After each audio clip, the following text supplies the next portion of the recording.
Saya akan terangkan kepada tuan-tuan puan apa yang dimaksudkan dengan surat kuasa wakil, apa sebenarnya kuasa yang diberikan kepada pemegang surat kuasa wakil tersebut, dan apa yang boleh dibuat dan apa yang tak boleh dibuat sebelum tuan-tuan puan memberikan kuasa kepada pemegang kuasa wakil ni.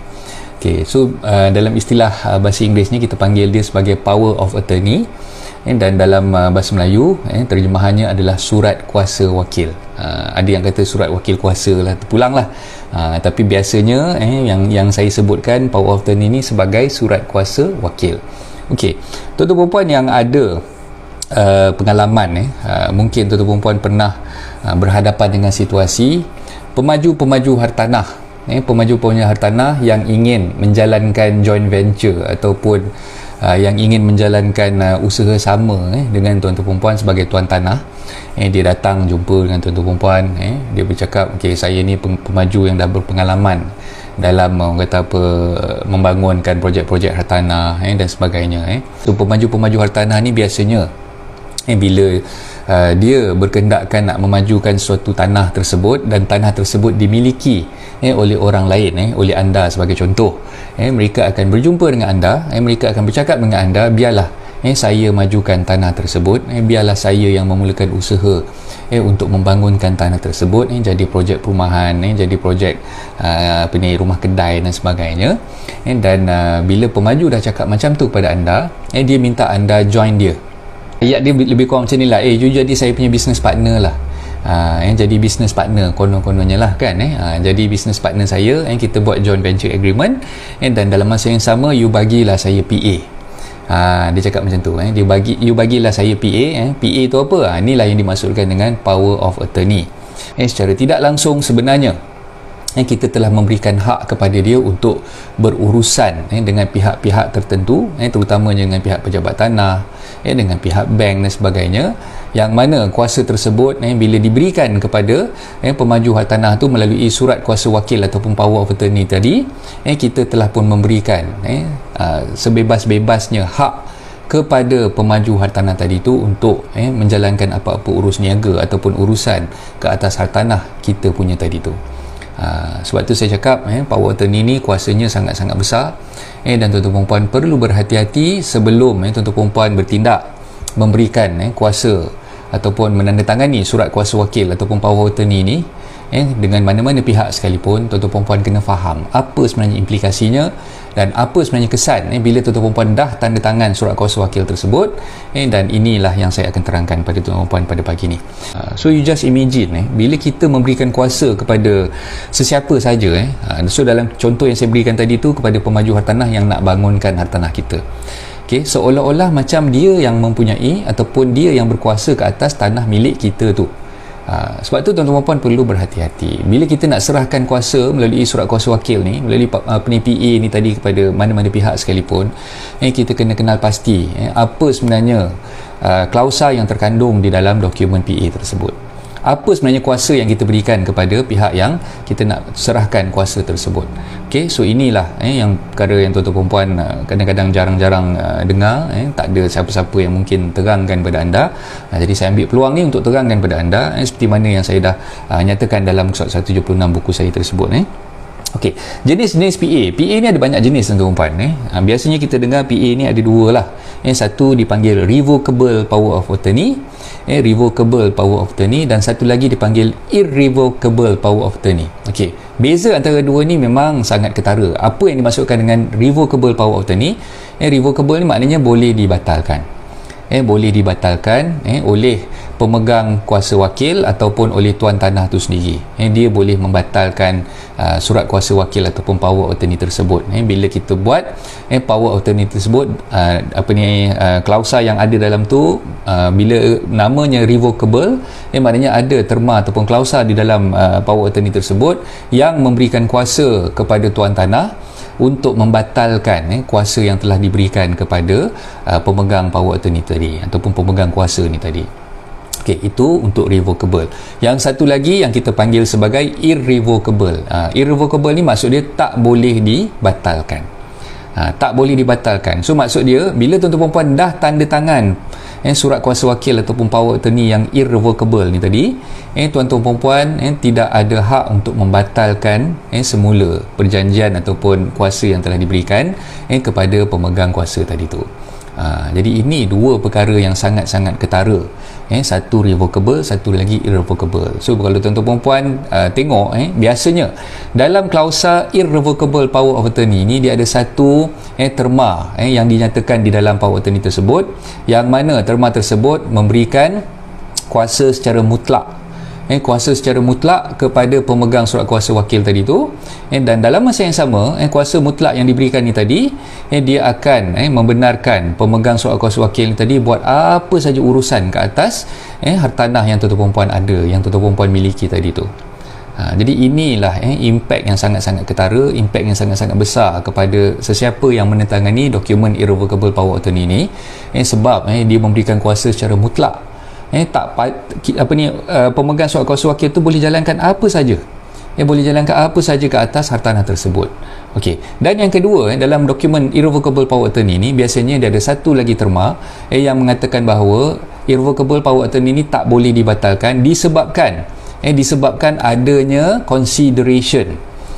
Disebabkan adanya consideration. Apa maksud consideration kat situ? Adanya balasan. Okey, maksud balasan kat sini adalah pemegang surat kuasa wakil tadi yang tuan tanah dah berikan hak kepada dia tu tadi, dia telah membayar sejumlah wang kepada tuan tanah, kepada pemilik tanah selaku pemberi kuasa. So maknanya penerima kuasa ni tadi dia dah bayar sejumlah wang, katalah dengan harga RM100,000, dengan balasan RM100,000, pemberi kuasa ni dah terima, tuan tanah tu dah terima RM100,000 tu tadi. Okey, so dengan bayaran RM100,000 tadi, itu menyebabkan adanya berlaku balasan di pihak penerima kuasa kepada pemberi kuasa. Penerima kuasa dah bayar RM100,000 tadi kepada tuan tanah selaku pemberi kuasa, dan dengan sebab itulah surat kuasa wakil tersebut tidak boleh dibatalkan. So maknanya power attorney ni mestilah dalam bentuk bertulis, ada agreementnya, ada dokumennya, mesti ada hitam putihnya. Okey, dan power attorney ni mestilah didaftarkan di mahkamah tinggi ataupun di pejabat tanah ataupun kedua-duanya sekali. Kita boleh kita prepare power attorney tadi. Lepas dah prepare power attorney ni, kita kena matikan stamp dulu. Kita kena stamping dulu power attorney tersebut, dan selepas stamping power attorney tersebut barulah kita daftarkan sama ada di mahkamah tinggi ataupun di pejabat tanah ataupun kedua-duanya sekali. Kenapa kena register kat pejabat tanah, kenapa kena register kat mahkamah?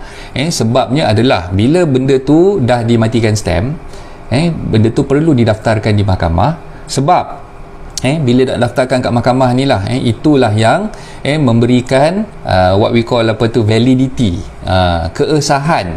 Maksud dalam bahasa orang putihnya validity lah, validity power of attorney tersebut. Barulah power attorney tersebut sah diperlakukan. Kena daftar di mahkamah ataupun di pejabat tanah terlebih dahulu.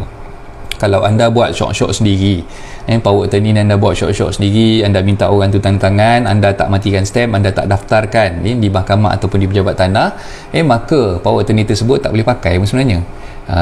Tak ada orang kata apa kuasa yang diberikan kepada anda, sebab anda tak power attorney yang diberikan kepada anda tadi tu tak didaftarkan.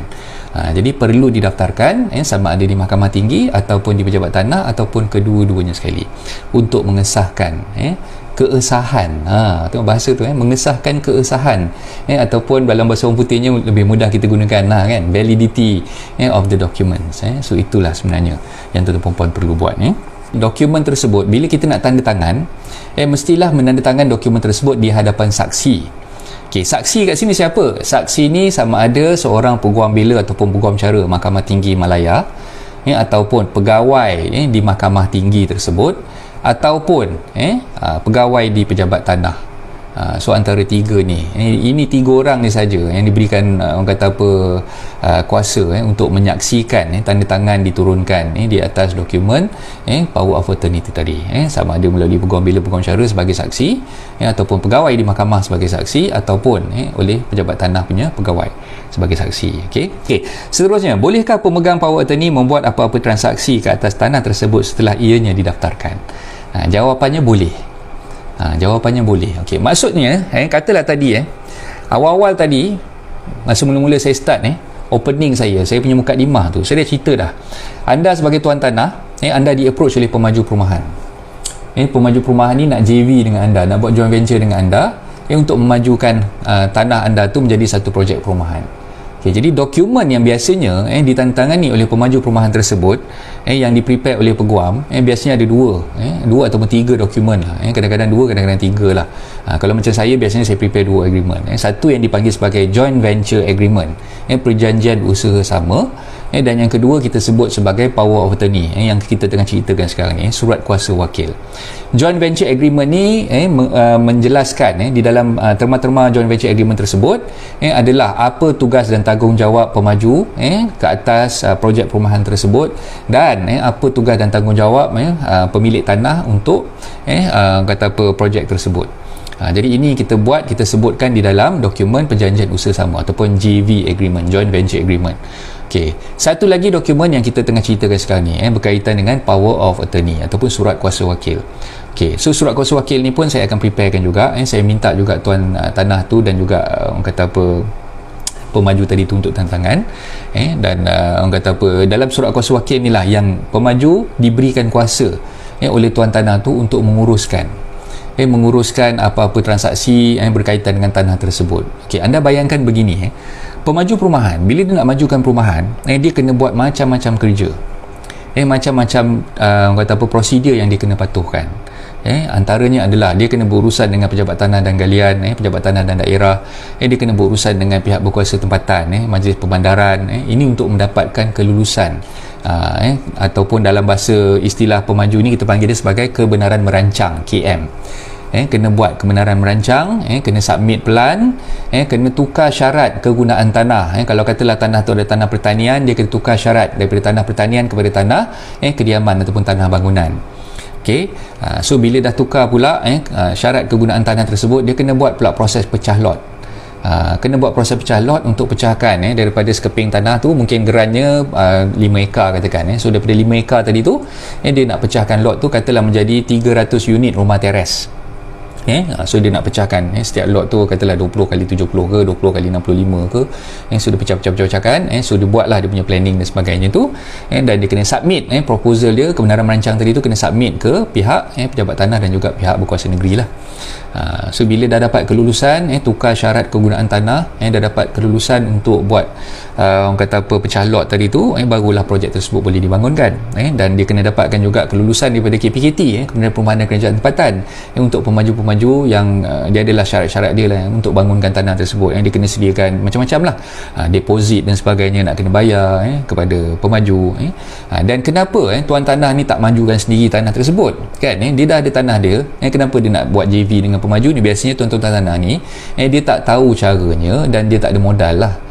Dia tak tahu cara dan dia tak ada modal untuk keluarkan modal nak bayar untuk urusan nak convert tanah ni, untuk urusan pecalot dan sebagainya, itu semua perlukan modal. Dia tak tahu nak buat, jadi dia buatlah JV dengan pemaju hartanah ni tadi. Okey, yang selalunya menjadi masalah adalah satu perkara yang tuan-tuan perempuan perlu berhati-hati dengan pemaju-pemaju hartanah yang nak buat JV dengan tuan-tuan perempuan, yang nak minta tuan-tuan perempuan tanda tangan dokumen PA ni.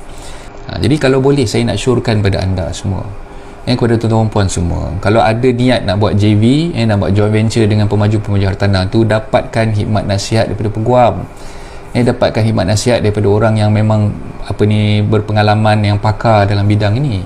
Jangan terus gelap mata, katalah pemaju ni tadi, oi projek ni siap, saya dapat jual semua, you dapat 2 million, you jual pada saya ini tanah, katalah sekarang ni harga dia 1.2 million lah.